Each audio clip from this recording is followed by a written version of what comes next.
আসসালামু আলাইকুম। হ্যালো, আসসালামু হ্যাঁ, আলাইকুম। হ্যাঁ, ওয়ালাইকুম সালাম। কি নাম আপু? আমার নাম হচ্ছে বৃষ্টি। বৃষ্টি। জি, বৃষ্টি। কি করেন আপু আপনি? আমি কি করব? বাসা বাড়িতে কাজ করি। বাসা বাড়িতে কাজ করেন? হ্যাঁ, আচ্ছা, আচ্ছা, বুঝতে পারছি। আমাকে যে একটা নাম্বার থেকে ফোন করেছিলেন, এই নাম্বারটা কার? এই নাম্বারটা হচ্ছে আমার। এই নাম্বারটা আপনার? জি, জি, আমার। এই নাম্বারে ফোন করলে কি আপনাকে পাওয়া যাবে? জি, অবশ্যই পাওয়া যাবে। সবসময়? জি, কেন আসছিলেন একটু বলেন আমরা।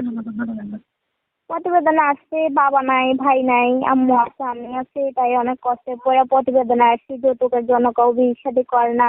তাই যদি একটা ভালো মানের মানুষ পাই, তাকে জীবন সঙ্গী বানাবো। সে বয়স্ক হোক কিংবা অল্প বয়স হোক, কোনো সমস্যা নাই, বুঝছেন? আচ্ছা। তিনি যেমনই বয়সী হোক আপনার কোনো প্রবলেম হবে না? জি না। আপনি চাচ্ছেন মনের মতো একজন মানুষ, জি। যে কোনো বয়স। হ্যাঁ। আচ্ছা। প্রিয় দর্শক, আমরা এখন যার সাথে যুক্ত হলাম তার কাছ থেকে অনেকগুলো তথ্য নেওয়ার ট্রাই করেছি। যদি আপনাদের মনে হয় যে এখান থেকে অবশ্যই তাকে কল দিবেন, তাহলে স্ক্রিনে দেওয়া নাম্বারে কল দিলে উনি আপনাদের সাথে কথা বলতে পারবেন। এবং যে কোনো বিষয় যদি আপনি তার সাথে কথা বলতে চান, তাহলে অবশ্যই তিনি ফোন রিসিভ করবে। আপনার ফোন রিসিভ করে সে কথা বলার চেষ্টা করবে। আপু, শুনতে চাচ্ছি আপনি মানে যদি আপনাকে কালকে কেউ বিয়ের প্রস্তাব দেয়, আপনি রাজি হবেন? হ্যাঁ, অবশ্যই হব, কেন হব না, যদি ওরকম ভালো মনের মানুষ হয়। সে তো অবশ্যই ভালো মনের মানুষ। ভালো মনের মানুষ দেখে তো আপনাকে ফোন করবে, কথা বলবে। কিন্তু আপনি তার কলগুলো ধরতে হবে। হ্যাঁ? একটা কলও কেটে হুম। দেওয়া যাবে না আপু, কারণ মানুষ আশা ভরসা করে আপনাকে কল করবে। ঠিক আছে? জি। আচ্ছা। তো প্রিয় দর্শকদের উদ্দেশ্যে আপনার এই নাম্বারটা কি আমি দিয়ে দিতে পারি? হ্যাঁ, অবশ্যই দিতে হবে। আচ্ছা, আচ্ছা, বুঝতে পারছি। দেশের বাড়ি কোথায় বলেছিলেন? দেশের বাড়ি হচ্ছে এই ছিল, নরসিংদী ছিল, এখন আছি রামগতি। নোয়াখালী রামগতি। এখন নোয়াখালী রামগতিতে? জি, জি, নোয়াখালী রামগতি আছে এখন। বুঝতে পারছি। প্রিয় দর্শক, শুনতে পেরেছেন, আপনারা কল করতে পারেন স্ক্রিনে দেওয়া নাম্বারে। স্ক্রিনে দেওয়া নাম্বার ব্যতীত ছাড়া অন্য কোথায় ফোন করা যাবে না। মনে রাখতে হবে, আমরা একটা মেয়ের সাথে যখন কথা বলি তখন ৩ থেকে ৩.৫ মিনিট কথা বলি। এর মধ্যে অনেক তথ্য আছে যা আমরা নিতে পারি। তাই আপনাদের প্রয়োজন অনুযায়ী যদি তথ্যের প্রয়োজন হয় আপনারা সরাসরি তাকে ফোন করবেন। যে নাম্বারটা দেওয়া থাকবে এই নাম্বারে ফোন করবেন। একবার না ধরলে আবার ফোন করবেন। তিনি ফোন রিসিভ করে আপনাদের সাথে কথা বলার চেষ্টা করবেন। এমনও হতে পারে পারিবারিক কাজে উনি ব্যস্ত থাকতে পারে। তাই আপনি একবারের জায়গায় ৩ বার কল দিবেন। কোনো প্রবলেম নেই। ঠিক আছে আপু, ভালো থাকেন। আর কিছু বলবেন আপু?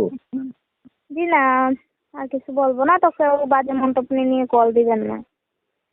বাজে মন্তব্য নিয়ে কেউ কল করবেন না। এটা আসলে একটা সঠিক কথাই বলেছিলেন। আসলে আমরা অনেক ক্ষেত্রে চেষ্টা করি একটা মেয়ের সাথে যখন কথা বলি তখন আসলে খারাপ আচরণটাই তাকে উৎখাত করার জন্য। তো আমি বলব, এই মুহূর্তে যারা যুক্ত আছেন বিশেষ করে তাদের উদ্দেশ্যে, আপনারা পুরো কথা যারা শুনছেন, বিশেষ করে আপনারা জানেন আপনাদের মা বোন ঘরে আছে প্রত্যেকটা মানুষের।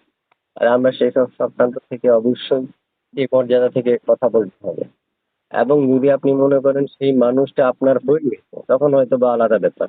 তখন আপনি যেভাবে কথা বলতে চাইবেন সেভাবে পারবেন। আপনার নিজের মানুষ, আপনি নিজের মতো করে কথা বলতে পারবেন। কিন্তু যতক্ষণ সে অপরিচিত, আপনি নতুন কল করছেন, অবশ্যই তাকে ভালো ব্যবহার উপহার দেওয়ার চেষ্টা করবেন। আপনার ব্যবহারের সাথে জড়িয়ে আছে হয়তোবা আমাদের হাজারো পুরুষের সম্মান। ঠিক আছে আপু, ভালো থাকেন। আমরা আপনাকে ধন্যবাদ জানাচ্ছি আপনার জীবন কাহিনীগুলো আমাদের একটি টিভি বাই উপস্থাপন করার জন্য, এবং পাশাপাশি এই মুহূর্তে ভিডিও যারা দেখছে দূর দূরান্ত থেকে এবং প্রবাস দেশ থেকে, তাদের উদ্দেশ্যে আমি বলবো আপনাদেরকে সাধুবাদ এবং ধন্যবাদ জানাই। আপনারা অবশ্যই আমাদের এই চ্যানেল থেকে ভিডিওটা দেখার জন্য এবং পাশাপাশি আপনার মূল্যবান সময় নষ্ট করে আমাদের সাথে উপস্থিত থাকার জন্য। ভালো থাকুন।